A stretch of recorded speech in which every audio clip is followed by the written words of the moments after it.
Isalci Lucas Ferreira, deputado federal. É formado em contabilidade e é professor. Eleito pelo Distrito Federal, está em seu segundo mandato pelo Partido da República. Isalci está preocupado com o funcionamento do Legislativo.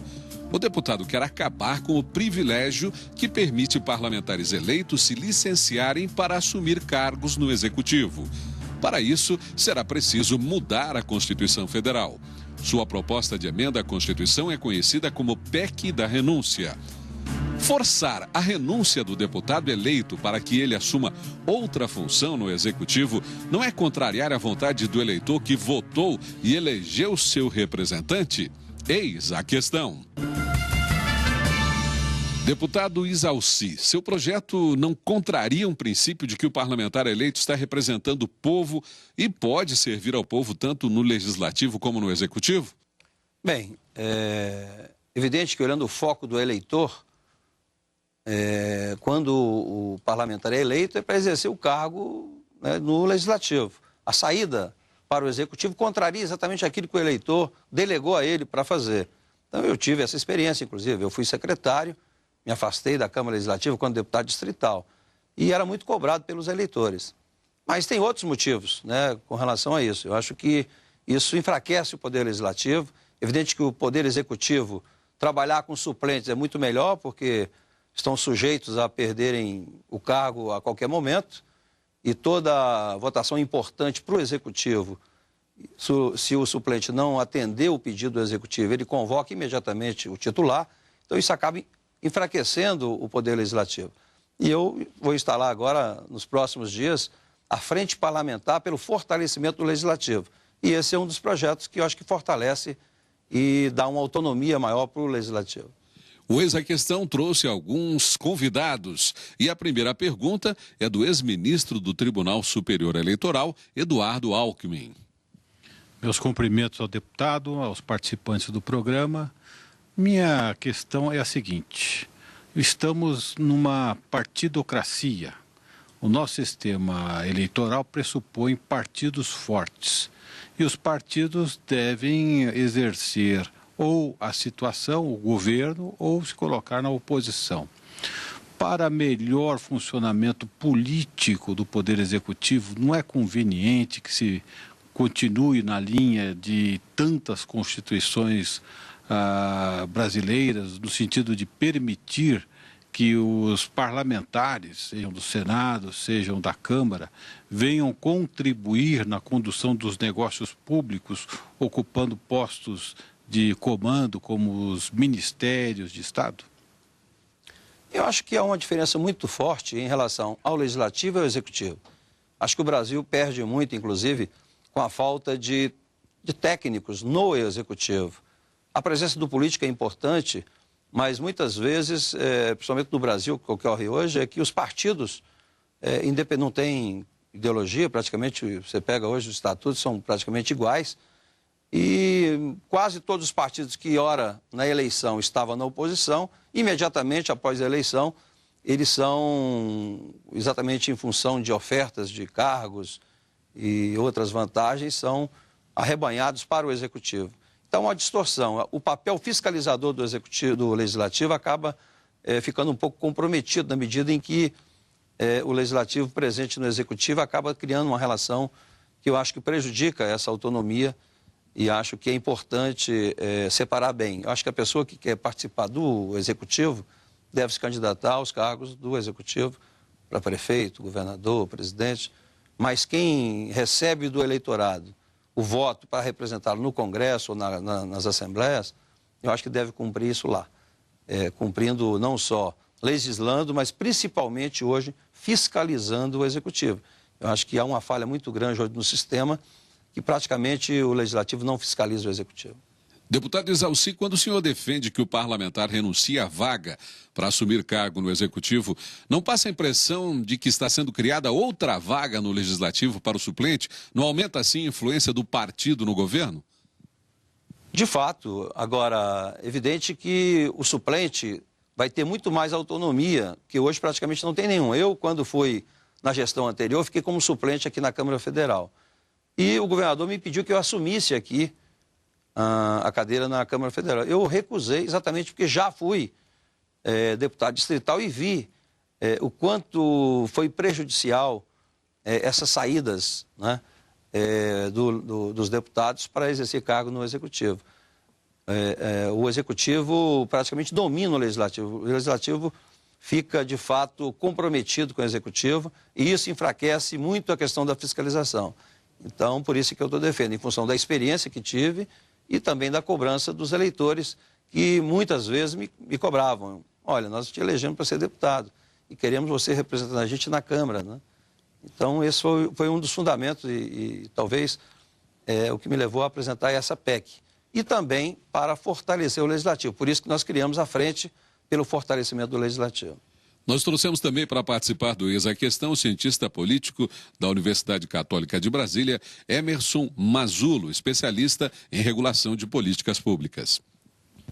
Bom, deputado Exalci, Vossa Excelência traz um novo olhar sobre o aspecto ético do trânsito entre um parlamentar no Executivo e no Legislativo. A população brasileira sabe que muitas vezes é da conveniência de um poder ou de outro guindar o parlamentar para ocupar um cargo no Poder Executivo, depois trazê-lo de volta e conforme a conveniência, quando esse parlamentar é necessário numa votação decisiva de um código florestal, etc., de uma medida provisória, esse parlamentar sai do Executivo, vai, vota e volta imediatamente após para o Executivo. Então é louvável essa iniciativa.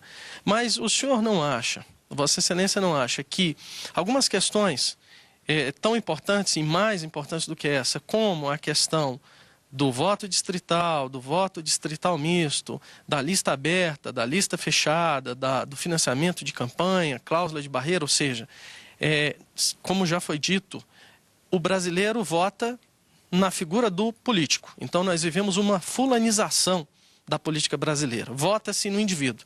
Entretanto, o sistema partidário é voltado para o partido, tanto que se o sujeito mudar de partido de maneira irregular, ele perde o seu cargo e o partido tem direito a botar o suplente. Então fica a questão, deputado, essa sua PEC trata, por exemplo, de parlamentar que está em missão diplomática temporária.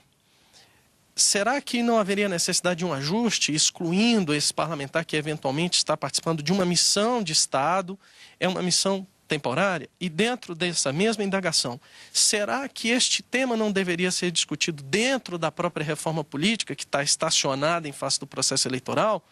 A segunda pergunta dentro da mesma questão. E por último, será que isso tudo não suscitaria até mesmo a discussão quanto ao período de eleições, os custos e esta coisa de a cada 2 anos estarmos tendo um novo processo eleitoral que traz um custo para a população? No final das contas, a sua proposta é boa, ela traz um olhar ético, mas não seria necessário, em primeiro lugar, um ajuste em relação à missão diplomática. E, em segundo lugar, que isto fosse um tema efetivo dentro da reforma política que está parada no Congresso Nacional? É verdade. Na prática, todos esses temas colocados por Vossa Senhoria, na prática, já estão sendo discutidos na Casa, na reforma política. Eu acho que é prioridade, inclusive, a votação agora do financiamento de campanha, né, o financiamento público de campanha, essa questão partidária. Hoje, os partidos têm dono, a maioria deles tem dono, né, numa canetada, ainda mais agora que o mandato é do partido, com a canetada o presidente do partido tira os seus representantes dos estados, por exemplo. Eu fui vítima disso, inclusive. Então, a gente precisa de uma reforma política. Agora, esse tema não estava na reforma, por isso que apresentei. Agora, isso é evidente que eu peguei mais de 300 assinaturas de apoio para a apresentação da PEC. Não quer dizer que votarão a favor da PEC. Isso vai agora na CCJ, depois será encaminhado para uma comissão especial, onde nós deveremos abrir várias audiências públicas para discutir o projeto. Nessas audiências, o relator poderá acatar diversas emendas, como no caso, a retirada ou a inclusão de algum artigo, né, para aperfeiçoar o projeto. Eu, inclusive, apresentei outra PEC junto, inclusive, também exigindo que os parlamentares, seja senador, seja deputado, seja vereador, que quiserem concorrer ao cargo no Executivo, que também tem que renunciar 6 meses antes. Que também é polêmico, mas também faz parte do tema, né, exatamente para para não acontecer o que vem acontecendo de 2 em 2 anos, eleições, e nós estamos hoje parados. O Congresso, em função das eleições, praticamente não tem votação, praticamente não tem reunião das comissões. Por quê? Porque está todo mundo em campanha, né? Então, isso também prejudica o andamento, o funcionamento da instituição. Por isso que eu acho que quer ser candidato a prefeito, a governador, né? Então renuncie, o titular assume e ele faz a campanha normal. O que não pode é de 2 em 2 anos praticamente ficar paralisado o funcionamento do Congresso e das câmaras todas em função das eleições. Deputado Exalci, quando um excelente parlamentar renuncia ao mandato para assumir cargo no Executivo e por qualquer motivo não atende ao perfil administrativo e não poderá retornar ao parlamento, não estaremos perdendo um bom legislador? É verdade. Por isso que, para assumir um cargo no Executivo, a pessoa tem que pensar bem. Primeiro, ele tem que lembrar que ele foi eleito para representar a sociedade no Congresso ou nas câmaras. Então, a saída dele é que está contrariando a vontade popular, né? Então, eu acho que para você assumir um cargo, primeiro você tem que ver se tem um perfil para isso. E é o que está acontecendo hoje, que é grave, né? Os partidos políticos hoje estão tomando conta das secretarias, das administrações. Não há uma integração partidária entre projetos e programas. Cada partido toma conta do seu ministério, cada partido toma conta da sua secretaria e a gente perde em termos de qualidade na gestão pública. Por isso que está um caos. O Brasil não tem um planejamento estratégico, as cidades não têm também esses planejamentos, exatamente porque às vezes o perfil do prefeito, do governador, não é um perfil de executivo, ele é mais de legislativo. Então, evidente, se me convidarem para assumir um cargo no Executivo, eu tenho que pensar bem se eu tenho perfil para isso, se eu tenho competência para isso, se é isso que eu quero e correndo risco, sabendo que se eu assumir, eu poderei perder o meu mandato em função da renúncia. O próximo convidado do nosso programa é o cientista político João Paulo Peixoto, da Universidade de Brasília. Deputado, esse projeto é muito importante para, vamos dizer assim, um saneamento, ou início, uma etapa no saneamento do nosso sistema político. A Constituição de 1988 estabeleceu uma confusão muito grande entre os poderes. Não é? Quer dizer, nós não sabemos se efetivamente nós temos um sistema presidencialista ou sistema parlamentarista, a Constituição diz que nós somos presidencialistas, a prática governamental diz que nós somos, ou induz a uma prática de parlamentarista. Né? Esse projeto certamente virá melhorar essa situação. Por quê? Não é possível servir a 2 senhores ao mesmo tempo. Então não é possível ser deputado e ser ministro, ser senador e ser ministro. Quem foi eleito para deputado tem que ser deputado, quem foi eleito para ser senador tem que ser senador, não é? Se, eventualmente, no curso do mandato ele for convidado a um cargo de ministério, nada mais justo do que ele renuncie. Por quê? O princípio de separação de poderes, que é o que nos rege, não prevê essa promiscuidade entre os poderes. Não prevê executivo e legislativo na mesma canoa. Pelo contrário, prevê a separação e a independência dos poderes. Então, esse é o primeiro ponto que o projeto resolve. O segundo é salutar para o funcionamento da democracia, e é outro princípio nosso, os checks and balances, ou seja, os sistemas de pesos e contrapesos. Ou seja, assentado na ideia de que os poderes se fiscalizam mutuamente.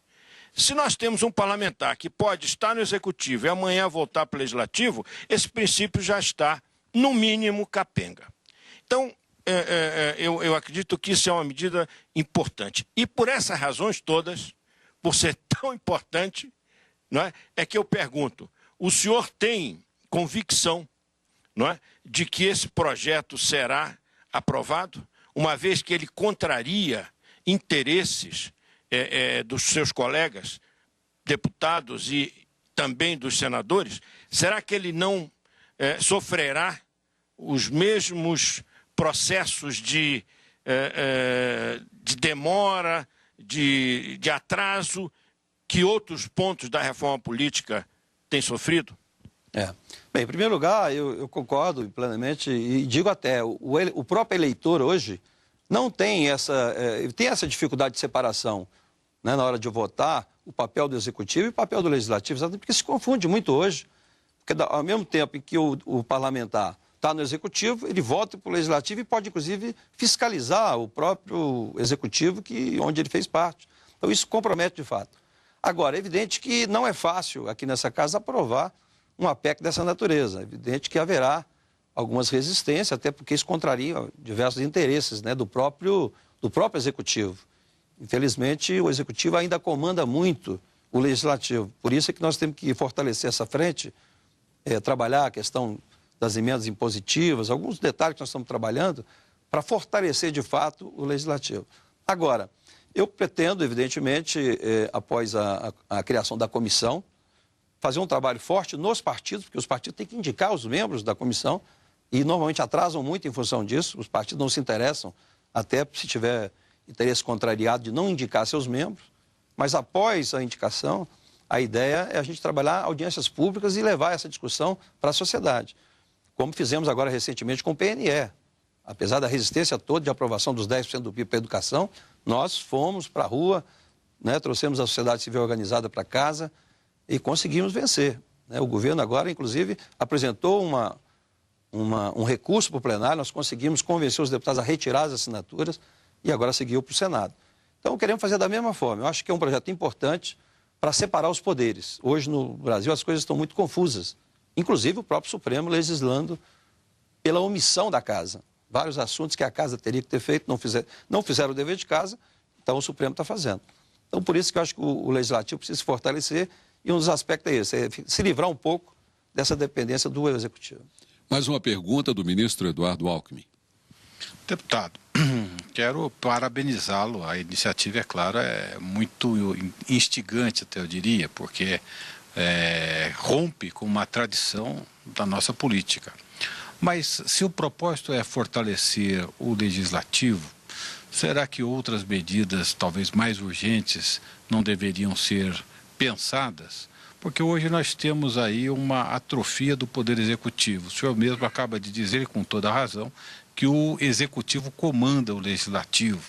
Até porque, pela nossa sistemática político-eleitoral, muitas vezes o parlamentar está mais ocupado em buscar certas soluções práticas para os problemas da sua base eleitoral do que examinando um projeto de lei ou deliberando a respeito daquilo que seria realmente sua atividade principal, que é a legislação. No Brasil, por exemplo, nós não temos orçamento vinculativo. O orçamento é apenas uma peça de autorização, mas, na verdade, extremamente flexível. O Executivo quase que tem poder soberano sobre o orçamento. Será que não seria esse um melhor caminho, ao invés de proibir, ou até proibindo, não há problema, mas não seria de se pensar em assumir algumas funções que são próprias do Poder Legislativo? No resto do mundo é assim, por que no Brasil não seria? É verdade, esse inclusive é um tema que é prioritário dentro da programação que fizemos para a Frente Parlamentar pelo Fortalecimento, que é a questão das emendas impositivas. Porque hoje o parlamentar, na prática, ele vai às suas bases, junto com os prefeitos, prometem uma série de coisas para a sociedade, construir uma escola, construir um posto de saúde, né, fazer uma ponte, chega aqui no Congresso, apresenta a emenda e depois simplesmente o Executivo não executa essa emenda. E fica toda a comunidade lá na expectativa de receber esse benefício que normalmente o deputado, né, juntamente com os prefeitos, acabam prometendo isso. E acaba ficando como caloteiro até nas suas bases. Então, quem conhece melhor a base são os parlamentares que lá residem ou frequentam e conhecem bem a realidade. Então, esse é o primeiro tema que nós vamos trabalhar nessa frente. A prioridade número 1. E é compromisso agora dos candidatos à mesa diretora. Nós estamos cobrando esse compromisso, porque o Legislativo precisa, de fato, se impor um pouco mais. Né? Hoje nós estamos desmoralizados. Falar que é deputado hoje, né, é uma desmoralização desse país. Eu, quando era criança na cidade do interior de Minas, quando chegava um deputado federal, era quase feriado. As crianças com bandeirinha para receber o deputado. Hoje, muitas vezes, você fica impedido até de dizer que você é deputado. Por quê? Exatamente por essa confusão entre executivo e legislativo e a falta de autonomia, né? E as pessoas se envolverem muito, como o senhor colocou. Às vezes o deputado perde muito mais tempo trabalhando coisas que não tem nada a ver com o legislativo e esquece de cumprir aqui o dever de casa, né, nas discussões maiores, como a reforma política, a reforma tributária, né, que são fundamentais para o país. Agora, tudo isso, acho que a solução é única para todos os problemas do Brasil, chama-se educação. Eu acho que nós temos que começar também nas escolas, dar aos nossos alunos mais informações sobre a questão da política no Brasil, né? As pessoas não têm noção, né? Não sabem realmente, as escolas não trabalham esse tema político nas escolas. E a gente só consegue isso através da educação, né? Emerson Mazzolo, cientista político da Universidade Católica. Deputado, não seria o caso, além desta medida que é profícua e que promove um ajuste em relação a essa independência e harmonia entre poderes, não haveria necessidade de uma iniciativa legislativa que colocasse para o brasileiro, a partir do ensino fundamental, noções sobre direito eleitoral, sobre Constituição Federal e sobre outros aspectos, mas noções no exercício efetivo da cidadania. Não é ensinar o direito em si para o estudante, da rede pública principalmente, mas é ensinar para o cidadão brasileiro como fazer para exercitar a cidadania e para se candidatar, porque segundo pesquisadores da USP, caso isso fosse adotado pelo país hoje, demoraria aproximadamente 30 anos, 3 gerações, para que o país tivesse uma nova consciência política e eleitoral. Lógico, isso aliado a uma reforma política. Então a minha pergunta é, não seria esta uma medida tão importante e profícua quanto a que o senhor propõe? A segunda questão é muito mais simples e rápida. Não seria o caso de, ao invés da renúncia, estabelecer uma penalidade ou uma quarentena, como, por exemplo, no caso de presidentes de agências reguladoras que, para assumirem cargos na iniciativa privada, precisam passar um período de pelo menos 40 dias antes de assumir para evitar a captura regulatória? Porque hoje o que acontece muitas vezes é que o político vai também para um cargo do executivo onde ele tem alguma ingerência sobre a liberação de emendas parlamentares de interesse do seu partido ou de si mesmo. Isso gera um rompimento de um paradigma ético que o senhor está buscando solucionar na PEC. Então fica a primeira pergunta, se iniciativas como esta de educar a população estão incluídas na sua frente parlamentar, na frente parlamentar que o senhor intenta criar aqui no Congresso. E a segunda indagação é, se não seria o caso de, ao invés da renúncia, se estabelecer uma quarentena e até, no caso, alguma reprimenda política, caso este parlamentar que tem este hábito de transitar e sair e se afastar temporariamente, numa próxima eleição vir a sofrer algum tipo de cerceamento de direitos em razão do abandono da função legislativa? Não, eu acho que não, acho que tem que ser a renúncia mesmo, como já aconteceu aqui no Brasil. Recentemente, o presidente do Banco Central tem que renunciar. Henrique Meirelles teve que renunciar, ele foi candidato a deputado, ganhou a eleição, muito bem votado, e não exerceu o mandato exatamente porque teve que assumir o Banco Central e renunciou, sabendo que ele poderia ser demitido a qualquer momento. Então, o parlamentar tem que ter essa noção, o risco que ele está correndo, né? Mas eu acho que a primeira pergunta é fundamental. Nós estamos aqui na casa trabalhando em várias frentes, né? Eu participo, inclusive, de várias comissões, uma delas a Comissão Especial da Reforma do Ensino Médio, né, onde o ensino médio no Brasil passa por uma crise total, né? Não serve nem para botar os alunos nas universidades, muito menos para o mercado de trabalho. Então, nós estamos fazendo uma reforma. Tem matérias demais, o que mais tem na Câmara hoje são propostas de criações de novas matérias.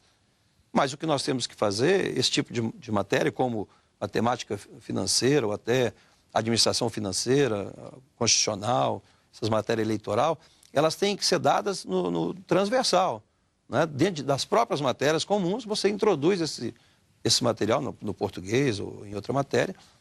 Mas, infelizmente, os nossos profissionais, os nossos professores, também não estão muito qualificados para isso. Você vê, a nossa luta aqui no Congresso, recente, é de fazer com que os estados, 19 estados, inclusive grandes estados como Rio Grande do Sul, Minas Gerais, Ceará, Bahia, não cumprem a lei do piso salarial dos professores. O piso salarial dos professores no Brasil hoje é R$ 1.451.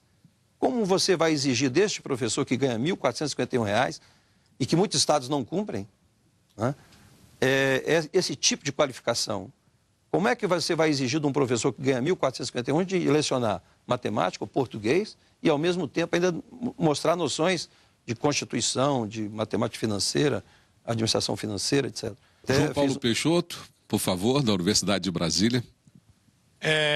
O senhor imaginou algum outro benefício para o sistema político e outro? Por que este projeto seu não está encaixado nos projetos da reforma política? Bem, com relação à reforma política, os prazos, né, para apresentação de emendas e projetos já foram vencidos. Então, foi posterior à apresentação do projeto. Mas é evidente que caberia agora, nessa discussão do projeto, até melhorá-lo em outras situações que eu acho que também são importantes. Eu acho que não resolve o problema todo, mas é o primeiro passo. Agora, o que a gente percebe claramente, eu tive a oportunidade de participar do Executivo, do Legislativo, inclusive do Judiciário uma época, eu fui do Tribunal do Trabalho também uma época.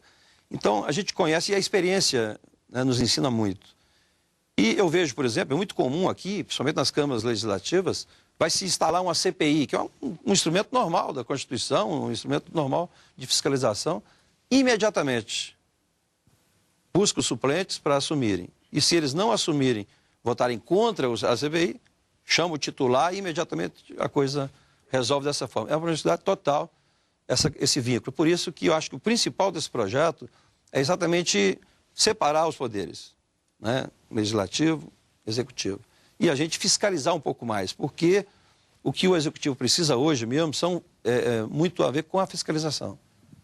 Eu, inclusive... Fiscalizar se não tiver compromisso com o outro poder. Só se pode fiscalizar se não houvesse duplo compromisso, né? Na medida em que eu participo lá e de cá, fica difícil de você manter essa independência de fiscalização. Eu até sugeri também alguns projetos que eu apresentei, de estabelecer até um percentual de auditoria em todos os repasses públicos, como eu vi isso na Alemanha, convênios aqui. Então, todo convênio com qualquer instituição ou com qualquer prefeitura, você tem uma parcela para acompanhar o projeto em termos de fiscalização.